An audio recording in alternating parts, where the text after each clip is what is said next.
Nearly 8,000 of our viewers regularly participate in political discussion and debate and conversation on our subreddit. I regularly visit the subreddit. I know Pat regularly visits the subreddit, and I invite you to visit at davidpakman.com/reddit, R-E-D-D-I-T.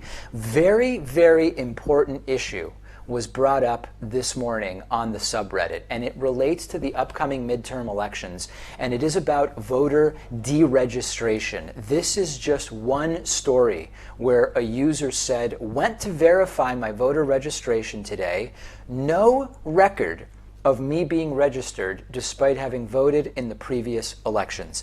This is not a unique problem, and I am not saying this to be conspiratorial. I am not saying this for any reason other than a lot of people have been emailing me saying, this is not going to be my first time voting. I have not moved. I've had no change of address. I've had no otherwise change of status. I've not been divorced and changed my name. There is no reason whatsoever for me to no longer show up as a registered voter, and I am not showing up as a registered voter. So we often end up realizing that this is going on very shortly before an election. So what you need to do right now is, number one, confirm that you are registered. At this point, I believe that the deadlines have passed for registration in many states, although not in all. I think you can still register up through October. Of course, other than states that have same-day registration, look into the rules in your state.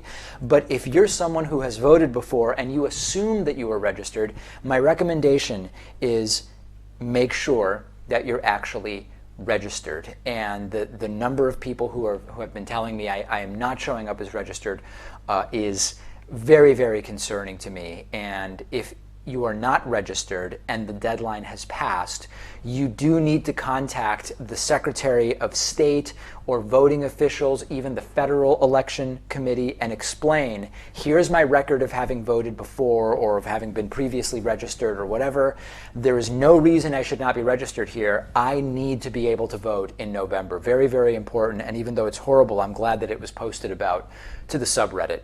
Also from the David Pakman Show subreddit, a story about Politicon. I mentioned earlier this week that I have been invited to participate in Politicon, but that a lot of people in the audience have been saying, David, that is the lowest form of political debate. Please don't participate. And I asked for feedback. The overwhelming response, including from this subreddit user, is that I need to go to Politicon, and that no matter what the format is, no matter how toxic the entire milieu of right-wingers who are going to be there debating is, that my presence would only help if I go and I do my thing, which is the same thing I do when I go on Fox News or on any adversarial media. So that seems to be the consensus as of now. I still have no idea, by the way, what it is they want me doing there. I know Kyle Kulinski has already been told he's debating Ann Coulter.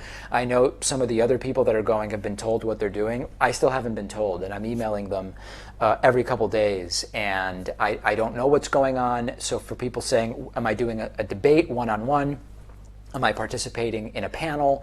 Am I going to be moderating a debate? I have absolutely no idea. And I've told them, I typically, before any kind of speaking engagement or public thing, I'll have like 6 or 8 weeks to prepare. And at this point, we are only 5 weeks away, based on October 20th and 21st or 22nd, that those dates are. So I'm not keeping you in the dark. I just don't know what I'm going to be doing. Join the discussion on the David Pakman Show subreddit, davidpakman.com/REDDIT.